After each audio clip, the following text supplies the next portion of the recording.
Ya, baik. Assalamualaikum warahmatullahi wabarakatuh. Salam warahmatullahi Waalaikumsalam Yang warahmatullahi saya hormati Pak Mulyanto, kemudian Pak Beni, juga Mas Her sebagai host, serta teman-teman dimanapun berada. Saya memang membuat ada kan itu yang disangka hoax, kemudian mendapat sanggahan itu ada 12 item. Lalu saya mencoba untuk memberikan komentar bagaimana sebenarnya itu benar apa tidak kan itu. Nah, saya membuat komentar terhadap 10 saja dan itu ternyata lalu saya bagi di Facebook itu dibagikan lebih dari 5.000 ya kalau nggak salah di-share kembali itu mungkin tulisan saya yang paling banyak di-share kembali ya oleh netizen itu. Belum lagi di grup-grup WA. Nah, jadi memang sebelumnya kita mengenal ada berbagai macam draft ya, mulai dari yang 1028, 1035, kemudian 905 dan yang terakhir baru kita secara resmi itu dikatakan yang dikirim ke presiden itu adalah yang 812. Nah, yang saya tanggapi itu misalnya ya persoalan pesangon. Kan yang dikatakan hoax itu kan pesangon dihapus. Nah, misalnya begitu. Lalu saya katakan, apa benar pesangon itu dihapus? Nah, pemerintah atau siapa saya nggak tahu yang jelas membantah. Nyatanya pesangon tetap ada di dalam undang-undang. Saya nyebut itu sebenarnya ada istilah baru ini Mas Her, yaitu undang-undang CLBK. Nah, jadi bukan cinta lama bersemi kembali ya, atau cerita lama belum kelar gitu ya. Tapi ini adalah Cipta Lapangan Bisnis dan Kerja. Itu mungkin lebih tepat ya. Jadi ini CLBK. Nah, gitu. Jadi ternyata memang betul tidak dihapus, ya kan, komentarnya begitu. Tetapi ada banyak sekali jenis pesangon yang dihapus. Gitu. Mulai dari penghapusan pasal 161 sampai 172. Nah, saya katakan begitu loh.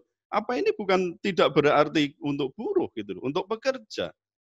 Ini sangat penting ya, mulai dari pesangon ketika misalnya meskipun seorang pekerja itu diberi sekarang melakukan suatu mungkin ketidaktertiban, kesalahan dan seterusnya, ada SP 1, 2, 3, meskipun mendapat itu kalau di Undang-Undang Tenaga Kerja Ketenagakerjaan yang lama tetap ketika di PHK mendapatkan pesangon. Nah, ini ketika di undang-undang ini di 161 dihapus, termasuk 162 tadi saya ceritakan sampai 172. Nah, jadi saya katakan memang tidak dihapus, tetapi banyak sekali yang kemudian dihilangkan. Nah, itu memang saya mengambil persoalan core-nya itu ada di ketenagakerjaan, sehingga saya sebenarnya agak meragukan ya, ini ada hasil survei yang dilakukan oleh Indometer ya, yang saya baca di Berita Satu, itu press release yang kemarin dilakukan itu pada tanggal 16 Oktober. Ya, saya herannya di sini, dengan penolakan yang masif, bahkan dikatakan seluruh ya, elemen masyarakat kita itu ada ya penolakan, mulai dari kalangan akademisi, LSM, kemudian MUI, bahkan pegawai negeri juga, kelompok-kelompok dosen akademisi dan seterusnya, sampai saya pernah membuat tulisan itu. Jadi saya tulisannya begini, legitimasi hilang kan itu. Jadi undang-undang RUU ini legitimasinya hilang karena banyak penolakan. Apakah tidak sebaiknya segera dicabut? Saya membuat analisis begitu. Nah, ini Kak, justru ada hasil survei yang dilakukan oleh Indometer ini, dikatakan ada menurut survei ada 31,2% publik yang tahu tentang RUU Omnibus Law ini. Lalu ada 68,8% publik tidak tahu. Nah, yang menarik di sini, 90,1% setuju dengan Undang-Undang Omnibus Law CLBK tadi. Nah, Bentar, tadi apa namanya lembaga survei Indobarometer atau Indometer? Ya, Indometer. Ini yang direktur eksekutifnya itu Leonard SB ini ya. Jadi ada press release Jumat kemarin. 90,1% setuju, 8,6% terang-terangan menolak, dan yang 1,3% tidak tahu. Nah, kalau ini kita percaya, coba bayangkan ini. Bayangkan ini, Mas dan saudara-saudara sekalian. Ini hasil survei yang macam mana gitu loh. Jadi misalnya ada 100 orang di survei, ini saya akan membayangkan begitu. Lalu 70% itu tidak tahu. Yang 70 orang tidak tahu, yang 30 orang itu tahu. Yang 30 orang di survei lagi di situ 90,1% setuju. Nah ini apa bisa mewakili bahwa lalu berpendapat di press release-nya bahwa 90,1% itu publik setuju dengan RUU Omnibus Law ini. Nah itu kan saya kira ini aneh sekali. Saya lalu teringat dengan hasil survei dari broadcast ya di WA itu, Mas Her mungkin pernah mendapat itu. Jadi ternyata di Purwodadi itu untuk mengukur ya, diperoleh suami-suami di Purwodadi itu sangat setia, ya setia pada pasangannya. Karena menurut survei yang dilakukan melalui teknik wawancara itu, semua suami di Kabupaten Grobogan ya di Purwodadi itu semuanya tidak setuju dengan poligami. Saya sebenarnya agak terperangah itu loh. Benar apa enggak ini? Ternyata di akhir kalimat, karena surveinya, waktu disurvei suami itu didampingi oleh istri dan mertuanya. Nah, itu kan, ya mesti aja nggak setuju kan dengan itu. Nah, jadi kalau kita bicara tentang ini ya, penolakan-penolakan itu sebenarnya sudah banyak sekali, sehingga saya mengatakan selain tadi sudah sampaikan ada cacat formal, ada cacat material. Nah, ada juga perkembangan yang cukup baru ini Mas Heru Subeno. Jadi ternyata saya menemukan berita bahwa ada 35 investor dari Eropa dan Amerika ini ya yang tergabung dalam investor AUM ya istilahnya itu namanya. Total investasinya sekitar 4,1 triliun US dollar.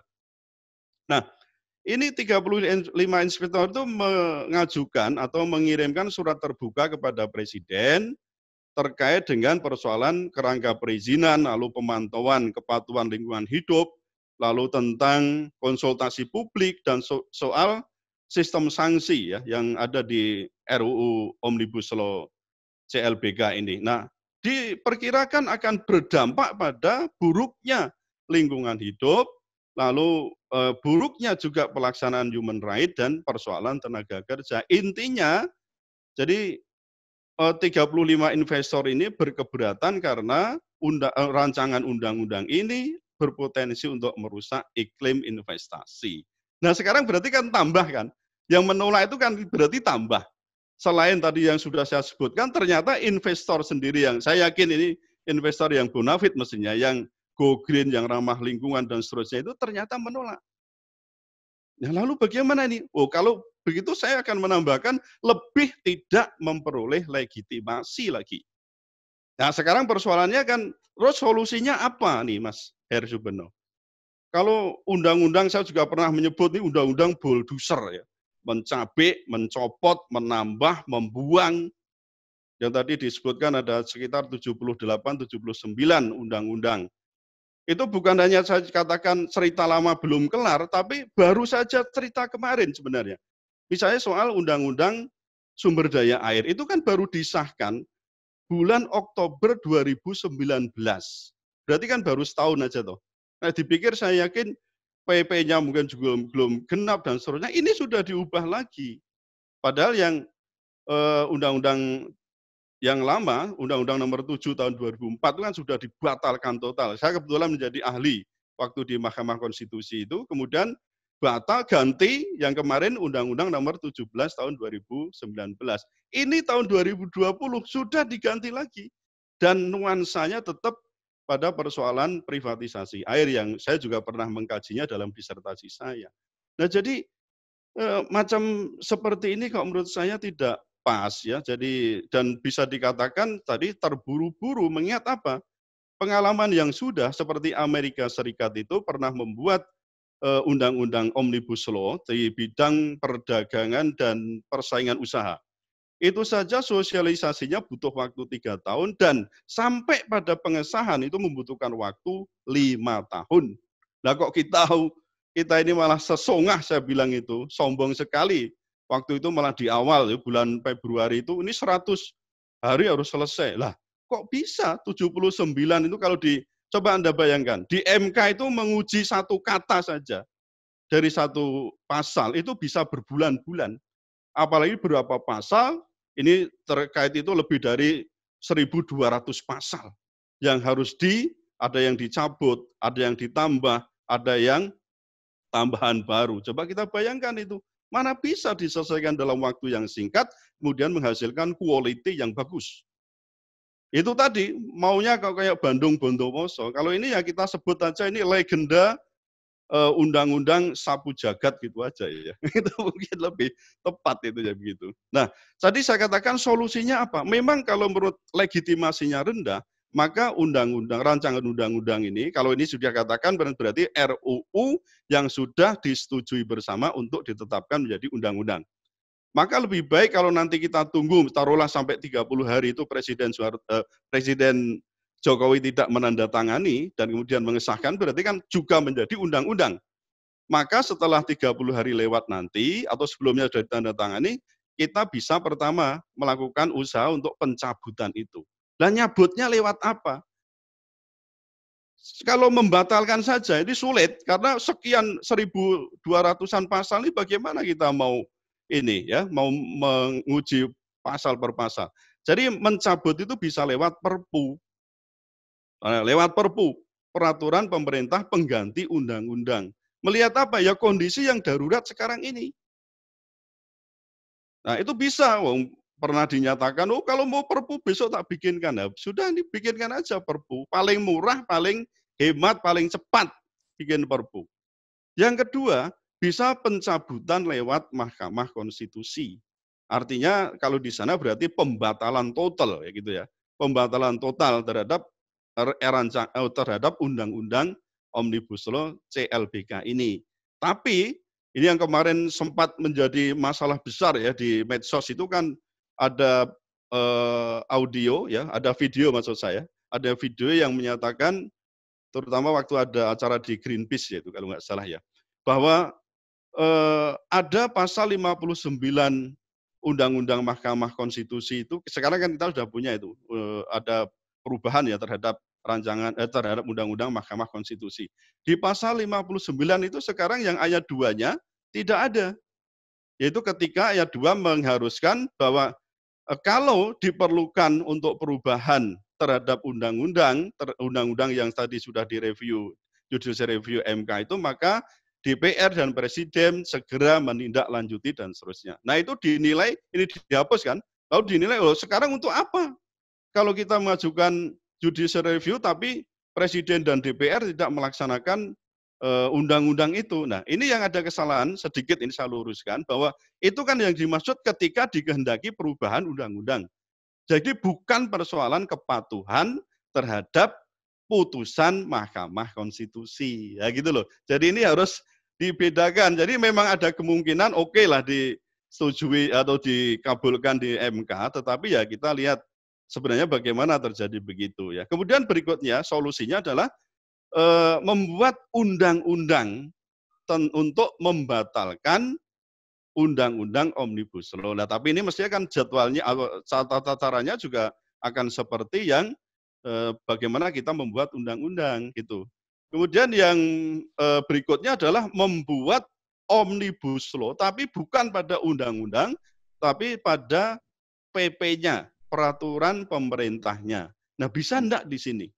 Ini kan karena diperkirakan itu ya, dari RUU Omnibus Law ini dibutuhkan sekitar peraturan pelaksanaan itu lebih dari 500, mungkin tepatnya 516 PP dan peraturan pelaksanaan lainnya. Nah, jadi kita memang butuh solusi, saya kira ke depan ini supaya ya kalau menurut saya sih lebih baik ini dicabut sehingga tidak menimbulkan pro kontra berkepanjangan, dan polarisasi ini kalau diteruskan, saya katakan ini berpotensi akan menimbulkan civil war atau perang sipil. Ya. Itu sementara itu Mas ya, yang Baik, bisa saya sampaikan, nanti kita bisa sambung. Terima kasih. Ya, itu saya kira rekomendasinya sama dengan para dari Fakultas Hukum UGM yang menyatakan memang tadi diperlukan dari kajian mereka ada setidaknya 500 peraturan 16, turunan dari ya. 516 turunan dan mereka merekomendasikan untuk dicabut ya. Sekarang kita beralih ke Bung Rocky Gerung nih. Kelihatannya sedang asik-asik ini Bung Rocky Gerung. Bung Rocky udah legenda. Ini ada Anda nih biasanya paling pinter nih memberi nama ini soal legenda baru ini. Silakan. Ya. Soal apa? Saya nggak. Soal legenda. Ya, ini karena memang dikebut dalam seperti cerita Loro Jonggrang dan Tangkuban Perahu gitu ya. Oh. Gitu ya. Dikebut dalam semalam gitu. Sebelum ayam berkokok ini harus sudah selesai gitu undang-undangnya. Ya, nanti saya cari akal belakangan. Saya nangkap ujung kalimat dari proses kita di bawah bahwa undang-undang ini bisa menimbulkan civil war, perang saudara. Saya ingat perang saudara itu justru terjadi, salah satu penyebabnya adalah ketika George Washington memutuskan untuk mengakhiri perbudakan itu di Amerika. Kira-kira 210 tahun yang lalu. Jadi ada yang protes, kenapa budak mesti dibebaskan? Ada yang menganggap budak masih diperlukan. Tapi George Washington bersikukuh untuk melepaskan perbudakan karena itu menyiksa batinnya. Karena dia memelihara budak gitu. Tapi itu George Washington. Di Republik plus 62 ada seorang presiden yang justru menghasilkan undang-undang perbudakan gitu. Yang namanya tadi OB, Cirukba, CLBK itu. Jadi kita lihat kontrasnya tuh. 220 tahun yang lalu perbudakan di Amerika dihentikan oleh seorang presiden. Di Indonesia 220 tahun kemudian perbudakan diaktifkan lagi, dilegalkan melalui undang-undang Cipta Lapangan Kerja ini. Itu kekacauannya. Saya menyebut perbudakan karena hanya budak yang tidak diminta untuk berpendapat. Budak tidak boleh berpendapat. Nah, undang-undang ini dari awal tidak melibatkan kaum buruh. Jadi seolah-olah kaum buruh itu adalah budak, sehingga nggak perlu banyak bicara. Kan dari awal undang-undangnya disembunyikan dari mereka yang akan terkena akibatnya. Di dalam legal philosophy, setiap subjek yang akan terkena undang-undang, dia dari awal harus dilibatkan. Kan itu etika hukumnya kan. Jadi masuk akal kalau sekarang buruh itu nggak berhenti demonstrasi itu. Karena dia merasa bahwa ada yang terluka di dalam hatinya itu. Sesuatu yang menyesakkan. Ada pepatah Skotlandia bilang, when the heart is full, the tongue will speak gitu. Bila hati udah penuh, maka mulut akan bicara. Ini bukan hatinya Loro Jonggrang ya. Ini hati kaum buruh yang tersiksa gitu. Kalau hati Loro Jonggrang itu ada di istana, dia nggak peduli. Hati yang terbuat dari baja. Dan itu yang menyebabkan kita kemudian mencoba memikirkan apa penyebabnya, arogansi apa yang menyebabkan undang-undang itu diloloskan tengah malam. Jadi sebetulnya ini adalah skandal malam jahanam gitu. Karena diloloskan tengah malam itu. Padahal malam itu biasanya romantis, itu namanya malam pengantin. Tapi undang-undang ini diloloskan di tengah malam, pengantinnya tidak hadir, yaitu buruh. Karena itu dia jadi undang-undang malam jahanam. Itu ini skandalnya di situ. Saya baru ingat tadi Pak siapa dari PKS bahwa rapat itu pindah-pindah.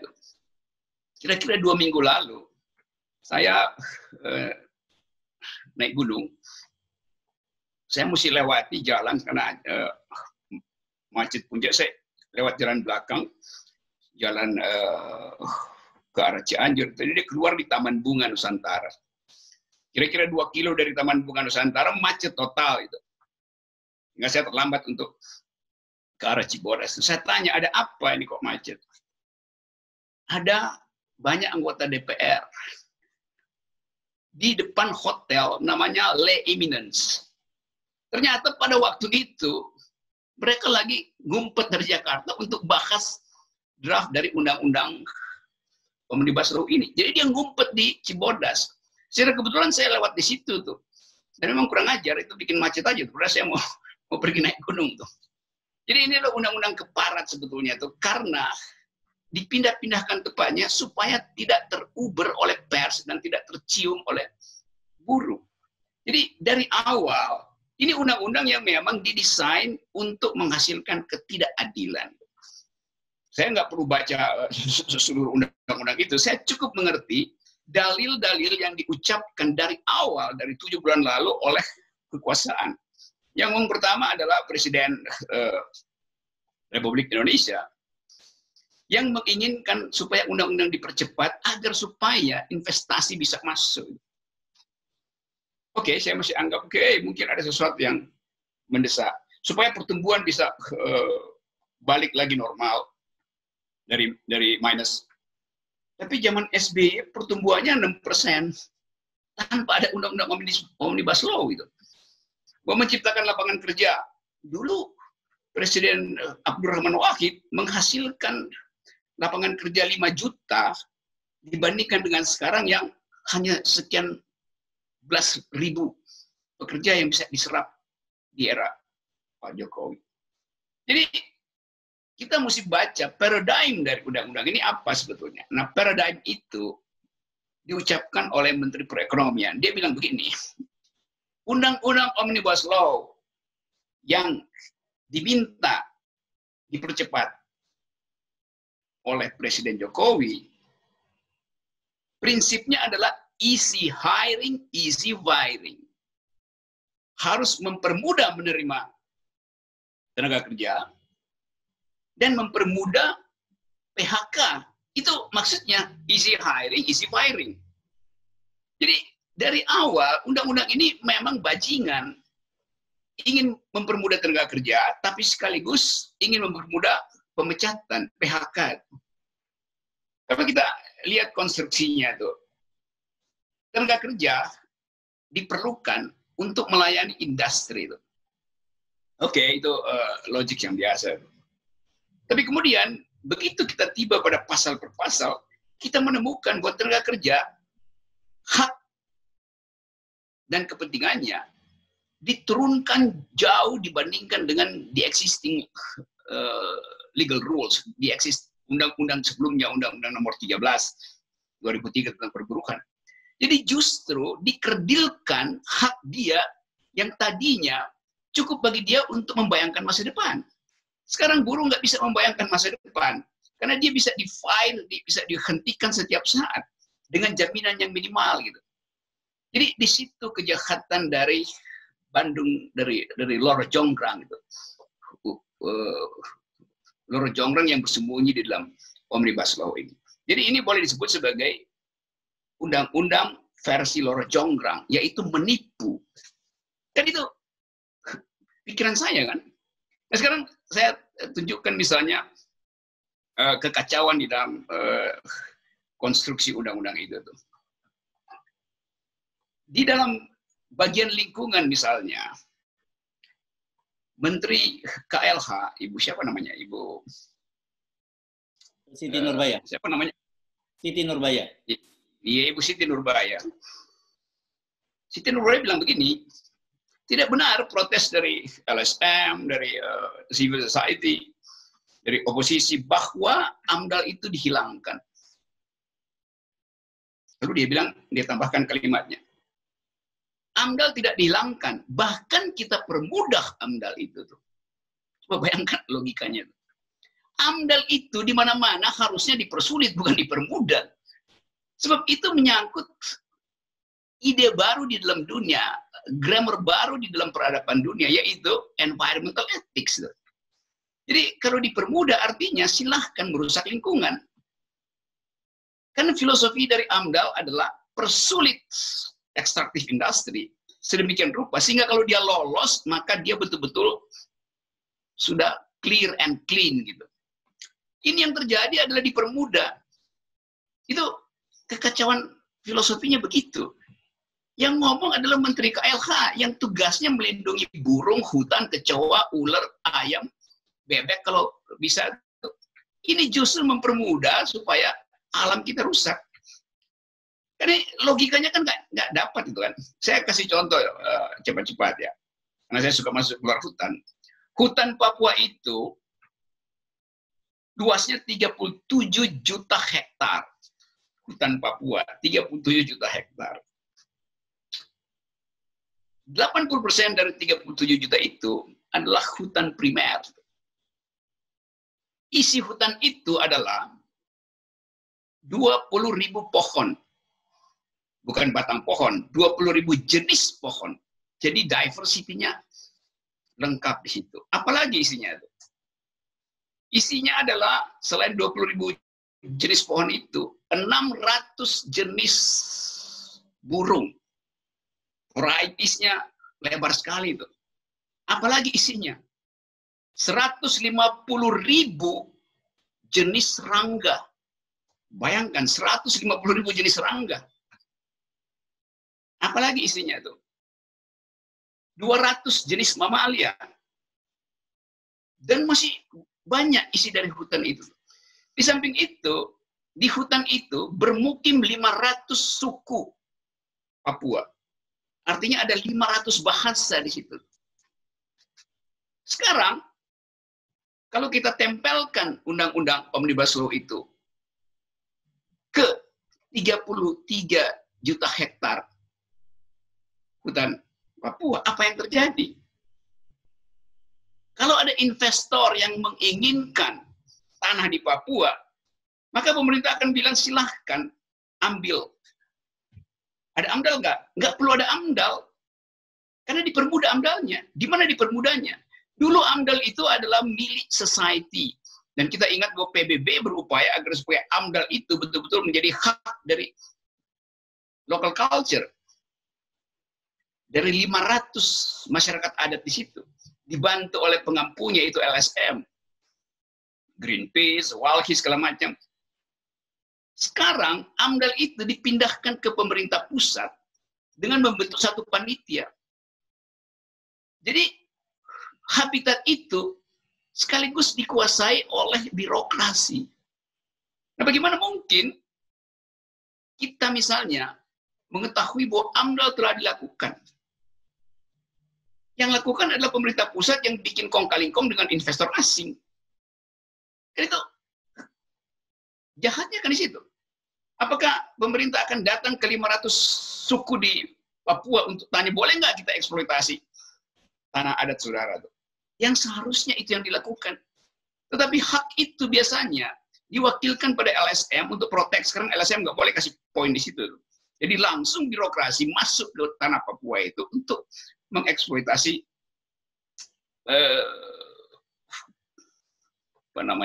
mineral, energi, hasil hutan segala macam.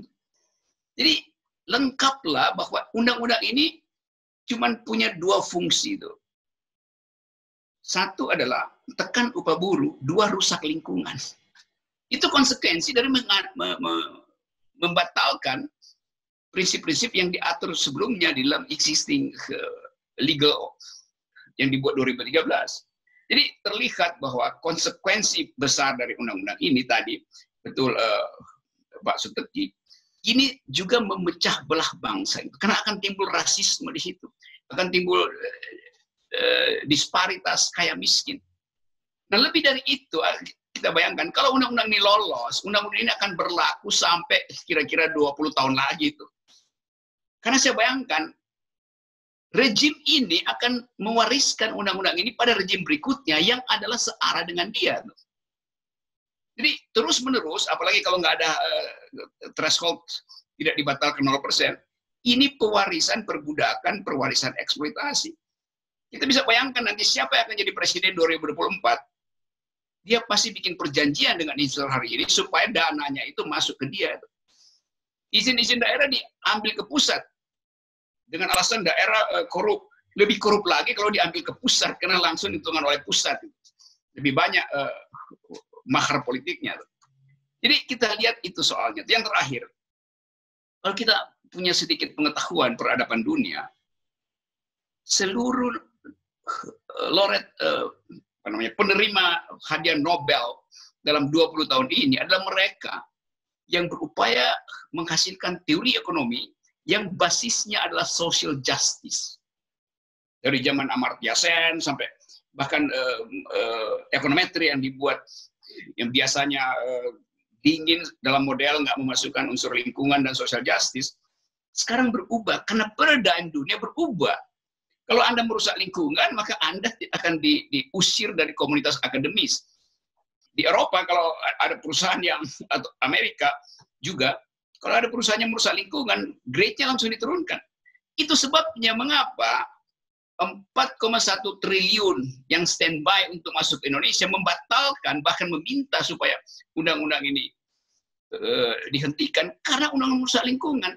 Jadi kalau pemerintah bilang, kita udah punya investor untuk masuk ke Indonesia. Lo investornya bilang, gua nggak bakal masuk karena undang-undang lo itu buruk dan goblok dan dungu.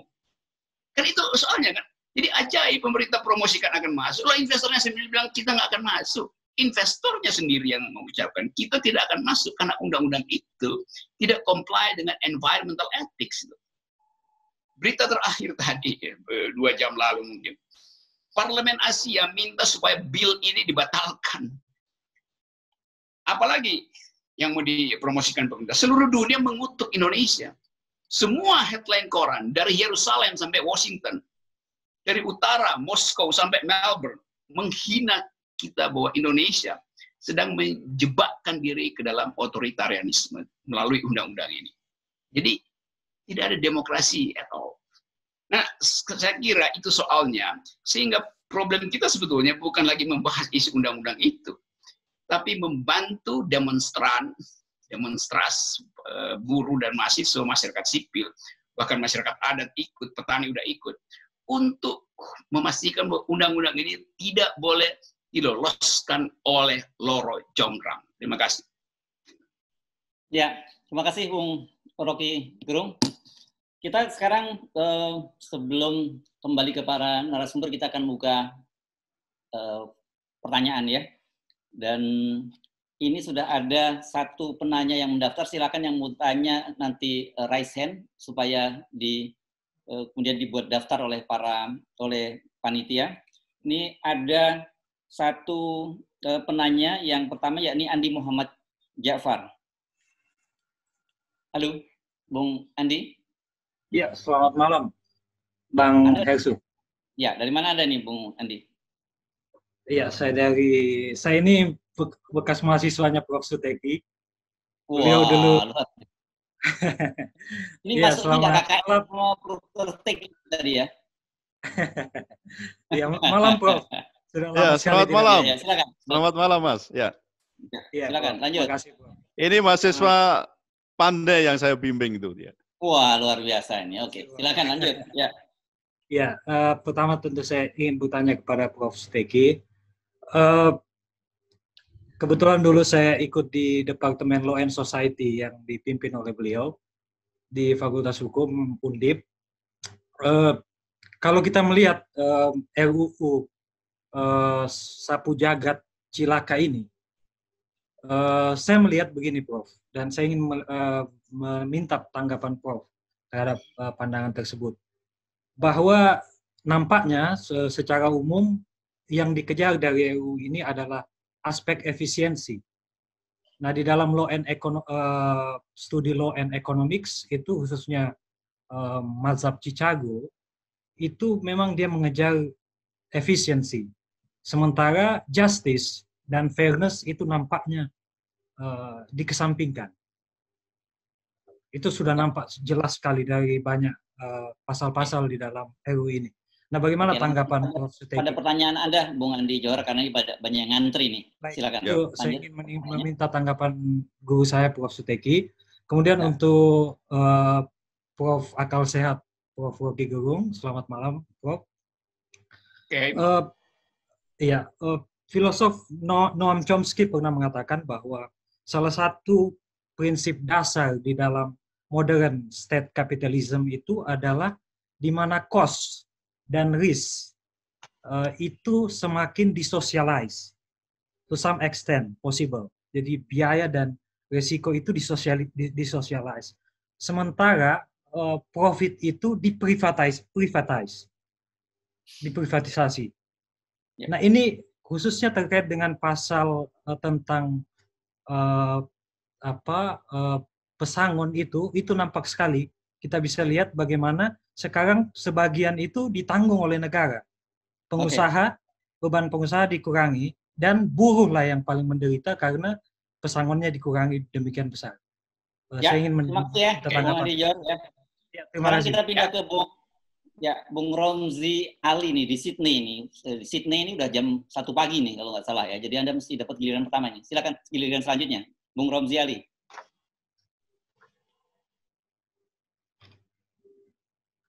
Bung Romzi, kalau Bung Romzi, baik. Ya silakan. Ya, terima kasih. Ya, Assalamualaikum. Iya, dan memang sudah jam 1.40 hari ini. Pagi. Oh ya, udah jam 12. Nah, silakan wajahnya dimunculkan supaya kenal. Silakan. Maaf, agak gelap ini di sini. Jadi nggak kelihatannya. Nggak apa, saya sekedar mau bertanya aja untuk ke finalis kita insyaallah, terutama Bapak Rocky Gerung. Berdasarkan penjelasan tadi, sepertinya memang banyak sekali merugikan buruh dan juga salah satunya segi lingkungan yang akan banyak terdampak juga. Sementara sudah kita tahu tadi hampir 32 investor asing mereka menolak masuk karena unsur tidak adanya menyelamatkan lingkungan yang memang itu sebetulnya warisan buat kita semua, bukan hanya saat ini tapi untuk generasi ke depan. Nah, dalam masalah ini apa nggak bisa pemerintah Indonesia secara tidak langsung, baik yang dipimpin oleh presidennya secara langsung, yaitu kejahatan secara ekonomi, terutama yang merugikan sektor alam, yang memang itu semua bukan hanya untuk orang Indonesia saja, namun secara tidak langsung seluruh dunia akan merasakan efek sampingan daripada kerugian yang akan didampakkan daripada efek perusakan segi alam yang memang begitu dahsyat yang seperti tadi dijelaskan. Apa ini nggak bisa dibawa ke internasional untuk menyeret mereka bertanggung jawab dalam masalah ini kejahatan ekonomi yang efeknya adalah masalah lingkungan? Itu mungkin yang bisa saya tanyakan. Baik. Terima kasih Bung Romzi dari Sydney. Ini ke Singapura, kita pindah dengan Bung Indra di Singapura. Silakan. Ini sebaiknya yang bertanya wajahnya juga muncul ya, supaya enak kita ngobrolnya ini. Bung Riza? Mas Indra. Sorry, malam. Indra. Maaf, Indra ya. Selamat malam. Bentar nih, saya gimana nyalain videonya, saya juga masih bingung nih. Oke. Langsung aja ya. Jadi kan kalau kita lihat permasalahan dari investasi Indonesia adalah menyangkut 4 hal. Pertama mengenai rampant corruption, complicated bureaucracy, high logistic cost and competitiveness of labor ya. Jadi kalau saya lihat, saya masih belum mengerti kenapa Omnibus Law ini dibuat tidak mengadres hal yang utama, yang 4 hal itu dulu. Kenapa harus membahas semua ada 76 undang-undang dan sebagainya? Jadi saya melihat kan sudah ada contohnya di Amerika. Di Amerika aja sudah pernah mengeluarkan Omnibus Law, makanya mungkin karena kurang berhasil atau kurang berjalan dengan baik, maka dibilangnya Big Ugly Law. Itu yang pernah saya baca lah. Jadi mungkin di sini pemerintah itu perlu ada suatu prioritas. Di mana kita juga dalam musim COVID, segala macam. Kenapa nggak fokusnya di COVID dulu, baru kita hanya membahas satu hurdle saja yang membuat investasi tidak bisa masuk. Kedua, saya baru baca dari sumbernya Human Rights. Jadi Human Rights menulis ke pemerintah Indonesia mengenai indigenous and labor. Karena di situ sudah bilang dengan adanya Omnibus Law ini, maka kondisi labor dan indigenous people itu akan terancam. Termasuk juga ada sumber dari CNN, saya baca juga mengenai dari landscaping dan environment. Nah, di situ yang mungkin tadi sudah benar. Saya bekerja di bidang energi. Kita harus membayar carbon tax karena kita harus compliance dengan regulation. Kita compliance dengan Paris Protocol. Nah, dengan breaching terhadap ketentuan ini, apakah investor itu akan mau masuk ke Indonesia dengan menanam modalnya? Kalau menurut saya, investor dari Barat tidak akan melakukan hal seperti itu karena mereka mempunyai suatu ethical. Mungkin itu aja. Mungkin ada yang bisa menjawab. Terima kasih. Ya. Kita pindah ke Qatar nih. Ada ini Mbak Nana ya di Qatar. Silakan. Ini saya dengan sangat menyarankan yang bertanya wajahnya dinampakkan ya. Rasanya kurang enak nih kalau semua penanya wajahnya tidak nampak ini. Ya, biar tampak wajah dan tampak muka gitu. Silakan. Mbak Nana di Doha. Oh, di Doha ya. Ya, Doha Qatar udah. Ya, Qatar, ibu kota Doha ya. Ya, silakan. Oke, kalau ada yang lain kalau belum siap? Atau dijawab dulu aja mungkin ketiga. Ya, ada 4 penanya ya. Saya kira dari 3 Mas. Ya. 3. Oh, baru 3 ya? Ya. Silakan. Kita jawab tadi meskipun tadi beberapa nama disumber, saya kira silakan Bung Benny Harman juga ikut menanggapinya. Bung Benny dulu deh, silakan Bung.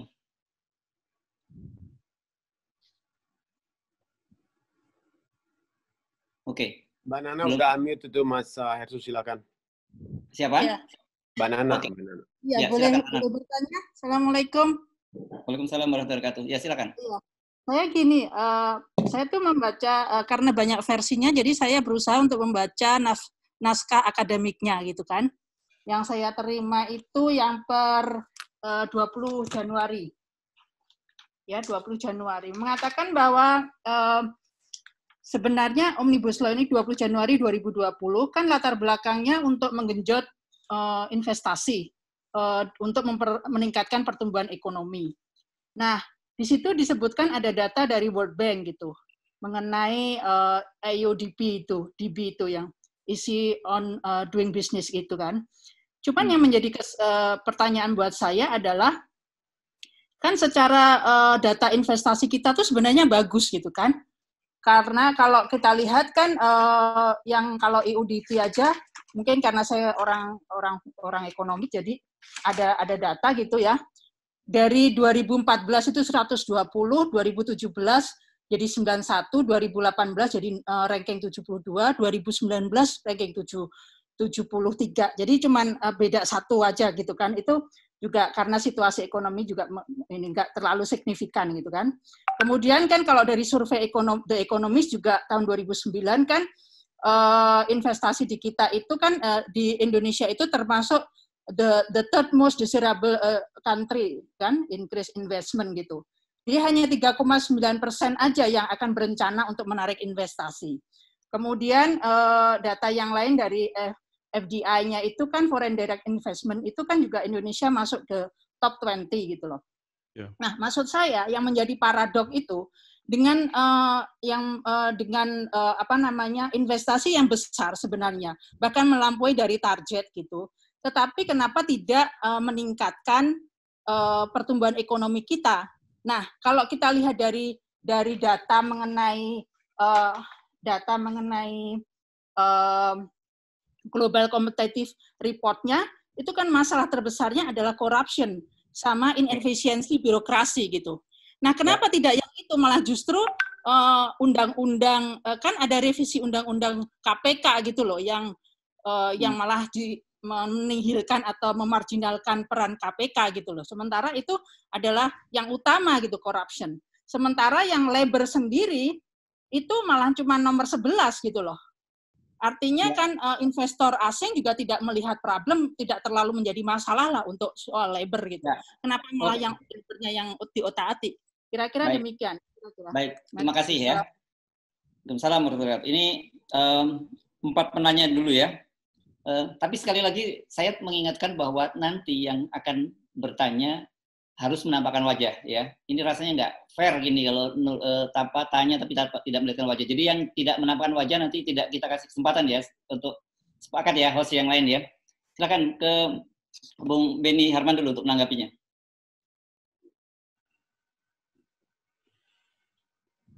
Oke, kalau Bung Benny belum bisa monitor ya, belum ya?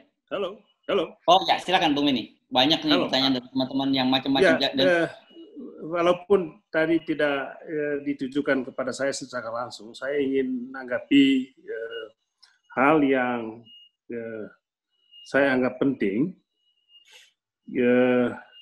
Tadi sudah saya singgung juga, masalah kita ini, masalah seperti judul diskusi kita ini, ada apa sebetulnya? Ya. Kan gitu, ada apa sih sebetulnya? Kok cepat-cepat? Ini juga menjadi pertanyaan kami di dalam pembahasan rancangan undang-undang. Memang kalau kita baca keseluruhan rancangan undang-undang ini dari awal sampai dengan selesai, ya ada 3 soal utama. Soal yang pertama itu adalah pemerintah kita ini ingin meningkatkan investasi, mendorong investasi untuk meningkatkan pertumbuhan ekonomi, membuka lapangan pekerjaan, mengatasi pengangguran, dan meningkatkan pendapatan. Ini dia punya tesis awalnya ini. Lalu, semua hal yang dianggap menghambat, jadi semua hal yang dianggap menghambat, itu dihapuskan. Apa saja yang dianggap menghambat? Yang dianggap menghambat itu adalah aturan-aturan yang selama ini mempersulit pengusaha atau mempersulit pengusaha untuk investasi. Pertama itu hambatan yang berkenaan dengan undang-undang lingkungan, soal AMDAL tadi. Yang kedua, hambatan yang berkenaan dengan aturan tentang kawasan hutan. Itu adalah hambatan, maka harus dihapus sebagiannya. Kemudian aturan yang selama ini memberikan kewenangan yang lebih leluasa kepada pemerintah daerah, itu juga dianggap hambatan, maka diambil ke pusat. Tadi disebut sentralisasi, itu betul sekali. Kalau kita membaca keseluruhan rancangan undang-undang ini, ada kurang lebih 480-an tindakan yang diserahkan kepada pemerintah pusat. Coba bayangkan, jadi yang selama ini menjadi kewenangan daerah, itu diambil ke pusat. Kemudian juga tadi hambatan-hambatan yang berkenaan dengan kedaulatan pangan tadi, ya, soal impor pangan dan sebagainya itu juga dihapus, sehingga impor nanti bisa lebih leluasa masuk. Ini kan ancaman bagi petani, bagi peternak, dan tentu masyarakat kita. Kemudian hambatan yang berkaitan dengan regulasi di bidang pertanahan, itu dihapus, sehingga ada ketentuan tentang pengadaan tanah ada bank tanah. Jadi dengan bank tanah ini nanti pemerintah ini bisa kong kali kong lah sama pengusaha ini untuk dengan gampang mendapatkan tanah yang dibutuhkan untuk kepentingan investasi. Kemudian yang kelima, berbagai regulasi yang selama ini menghambat investasi terutama di kawasan ekonomi. Itu juga dihapuskan. Kemudian hal-hal yang berkaitan dengan sektor pendidikan. Ini pendidikan juga dibisniskan. Jadi pendidikan, kesehatan, kemudian juga kesehatan, pendidikan juga dibisniskan. Untuk kemudian sektor pendidikan itu dihapus, walaupun kemudian ada pasal yang lupa mereka cabut itu. Jadi betul sekali yang tadi disinggung itu, bahwa memang tujuan utamanya itu adalah meningkatkan pertumbuhan tadi. Nah, kemudian tentu yang tadi masalah yang sangat sensitif itu adalah peraturan yang berkaitan dengan ketenaga kerjaan. Dihapus semua. Kalau kita lihat Undang-Undang 13 2003 ini, yang existing, yang sebetulnya sudah baik lah, itu kan dihapus semuanya, PHK itu dipermudah, jam kerja itu ditata ulang lagi, kemudian persyaratan untuk pekerja asing masuk itu dipermudah, kemudian juga jaminan-jaminan yang lainnya juga dihapus, kemudian juga upah minimum itu untuk kewajiban upah minimum hanya pengusaha saja yang besar saja, sedangkan UKM itu tidak ada. Kemudian aturan selama ini tentang pembentukan perseroan terbatas tentang badan usaha yang dalam undang-undang existing itu minimal 2 orang, boleh 1 orang saja. Kemudian banyak sekali yang intinya adalah keseluruhannya memberikan kemudahan kepada pengusaha. Yang tadi saya katakan ini memang karpet merah untuk pengusaha. Tentu untuk tujuan yang tadi saya sebutkan itu, pertumbuhan ekonomi, membuka lapangan pekerjaan, mengatasi pengangguran. Nah, ini kan bahasa populisnya lah untuk membenarkan substansi rancangan undang-undang ini. Nah, persoalannya adalah bagi kami sebetulnya perbedaan pandangan, perbedaan paradigma atau perbedaan pendekatan itu adalah hal biasa dalam politik, khususnya kami di parlemen. Ya, tetapi ketika pembahasan rancangan undang-undang itu tergesa-gesa, tidak membuka diskusi, tidak melibatkan pihak-pihak yang tidak setuju, tapi yang diundang hanya yang setuju saja, kemudian pembahasan yang dilakukan secara diam-diam, ya, tidak terbuka, kemudian pembahasan yang juga tidak sistematis, tidak mengikuti rules yang ada di Dewan, ini kemudian menjadi pertanyaan-pertanyaan yang kemudian menghantarkan kita pada satu kesimpulan umum bahwa memang rancangan undang-undang ini ada agenda terselubung. Ya, saya selalu mengatakan ada agenda terselubung yang mestinya publik wajib mengetahui ini. Ya, publik harus mengetahui ini. Tapi yang terjadi kan begitu kilat ya, begitu cepat prosesnya, begitu cepat disahkannya, ya, walaupun kita juga kadang-kala tidak mengerti juga mengapa begitu cepat pemerintah dengan partai-partai pendukungnya membiarkan proses-proses yang menurut saya tidak prudent, ya, tidak sesuai dengan ketentuan atau undang-undang yang mengatur tentang tata cara pembentukan undang-undang. Nah, ini kemudian menimbulkan masalah substansi rancangan undang-undang ini.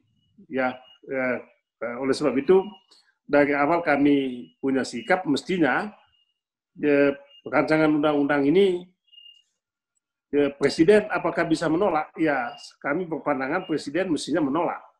Memang di dalam konstitusi dikatakan bahwa 30 hari setelah disetujui oleh Dewan, Presiden kalau tidak mau mengundangkannya, maka rancangan undang-undang itu tetap sah menjadi undang-undang. Tapi menurut kami, Presiden punya kewenangan untuk menolak rancangan undang-undang kalau dia berpandangan bahwa rancangan undang-undang ini telah melenceng jauh dari maksud yang dia sampaikan dari awal. Sebab saya yakin Presiden juga kan tidak paham ini rancangan undang-undang. Dia nggak baca ini. Dia nggak tahu apa yang terjadi di DPR. Dia nggak tahu apa yang berubah dan apa yang tidak berubah. Ya, oleh sebab itu, dengan alasan itu sebetulnya, apakah Presiden bisa membatalkannya? Sangat bisa membatalkannya. Dengan alasan yang tadi saya sampaikan. Katakanlah, dia kan bisa lihat itu, Bu. Awalnya 1025 halaman. Kemudian berubah menjadi 915 halaman. Kemudian berubah lagi menjadi 812 halaman. Ini bukan soal teknis, bukan soal typo semata, tapi memang proses pembahasan rancangan undang-undang ini sangat tidak sesuai dengan ketentuan yang memang telah disepakati di dalam undang-undang. Nah, bagaimana mungkin sebuah rancangan undang-undang disahkan lebih dulu, padahal belum dibahas, belum difinalisasi, belum diproses. Jadi waktu di tim perumus, di tim sinkronisasi, itu sebetulnya rancangan undang-undang ini belum selesai. Pada waktu dibawa ke panitia kerja, rapat kerja dengan pemerintah Sabtu malam itu, sebetulnya rancangan undang-undang juga belum ada. Yang ditandatangani itu adalah bagian depannya, belakangnya itu tidak ada. Padahal menurut undang-undang, rancangan undang-undang yang telah selesai dibahas di tingkat tim perumus dan tim sinkronisasi wajib dibacakan di rapat kerja dengan pemerintah pada saat pengambilan keputusan. Nah, mengapa ini penting, Bung? Ini penting untuk mencegah adanya penyelundupan pasal, untuk mencegah adanya kepentingan kelompok tertentu. Dan ya, kalau kita mau terbuka, sebetulnya tidak sedikit pasal-pasal dalam rancangan undang-undang ini yang tidak jelas asal-usulnya. Tapi ya, itulah yang terjadi. Ya. Jadi kalau kita mau bedah lebih jauh sebetulnya, ya rancangan undang-undang ini menjadi apa? Ya menjadi tong sampah lah, ya untuk memfasilitasi berbagai kepentingan yang ada di parlemen dan di sekitar kekuasaan itu tentunya. Dan saya rasa itu Mas, tanggapan saya tadi seperti itu. Persoalan saat ini menurut saya adalah apa yang harus kita sikapi. Ya, apakah rancangan undang-undang dibiarkan seperti ini? Ada yang mengusulkan supaya dibawa ke Mahkamah Konstitusi, yaitu tentu proses normatif. Tapi saya secara pribadi tidak begitu optimis ya dengan situasi dan kondisi Mahkamah Konstitusi pada saat ini. Ya paling untuk buying time lah, paling untuk untuk kanalisasi emosional outlet masyarakat, ya oke lah silakan dibawa ke Mahkamah Konstitusi. Tapi tetap tidak menyelesaikan, tidak menjadi solusi, bukan solusi untuk mengatasi masalah yang muncul akibat pengesahan dan pembahasan rancangan undang-undang ini. Menurut saya, ya rancangan undang-undang ini boleh dibilang tidak ada manfaatnya untuk bangsa dan negara kita ini. Tidak ada itu, Bu. Ya, walaupun nanti mungkin ini adalah pandangan yang prematur mungkin, tapi saya yakin ya yang akan terjadi adalah seperti itu. Ya. Coba kita bayangkan kalau kita baca rancangan undang-undang ini dari awal, memang kita akan terheran-heran kita kok bisa ya pemerintah kita membuat rancangan undang-undang yang sangat kejam untuk rakyatnya, sangat kejam untuk rakyatnya. Bacalah rancangan undang-undang ini khususnya klaster tenaga kerja itu sangat tidak manusiawi, sangat kejam. Bacalah pasal klaster yang berkaitan dengan pengadaan tanah untuk kepentingan umum, sangat kejam. Ya, dipermudah, digampangkan pengusaha dibantu oleh pemerintah untuk mengambil lahan tanah milik rakyat perorangan maupun tanah milik masyarakat adat. Bacalah juga mengenai sanksi-sanksi yang diatur di dalam rancangan undang-undang ini. Kejahatan yang dilakukan oleh pengusaha, sanksinya hanya administratif. Kalau ada dampaknya, maka baru ada pidana, baru ada dendanya. Tetapi sekali lagi, kalau kita baca klaster-klaster tentang sanksi-sanksi terhadap penegakan rancangan undang-undang ini, sekali lagi, ini adalah rancangan undang-undang yang memberikan karpet merah untuk pengusaha. Sanksinya sangat soft untuk pengusaha. Tapi kalau untuk rakyat, untuk petani, untuk nelayan, untuk peternak, untuk UMKM itu sangat berat. Nah, ini kita bisa cek lagi isi rancangan undang-undang ini ya, jangan sampai kita dianggap provokasi lagi nanti ya. Teman-teman bisa melihat, menyaksikan sendiri. Kemudian hal penting yang ingin saya katakan, betul sekali tadi itu, bahwa ya banyak, ada juga ahli Pak Prof, seperti nanti mungkin tahu juga lah, ada profesor yang mengatakan bahwa rancangan undang-undang ini akan mempersulit tumbuhnya KKN, tumbuhnya korupsi. Itu sangat keliru. Justru rancangan undang-undang ini, tadi saya setuju dengan Prof. Rocky Gerung tadi, rancangan undang-undang ini justru menumbuh suburkan korupsi. Dengan kewenangan diambil alih ke pusat, korupsi itu nanti tersentralisasi lagi di pusat. dan tidak ada yang mengontrolnya. Jadi luar biasa ini. Ya. Itu yang bisa saya sampaikan, Mas. Terima kasih banyak.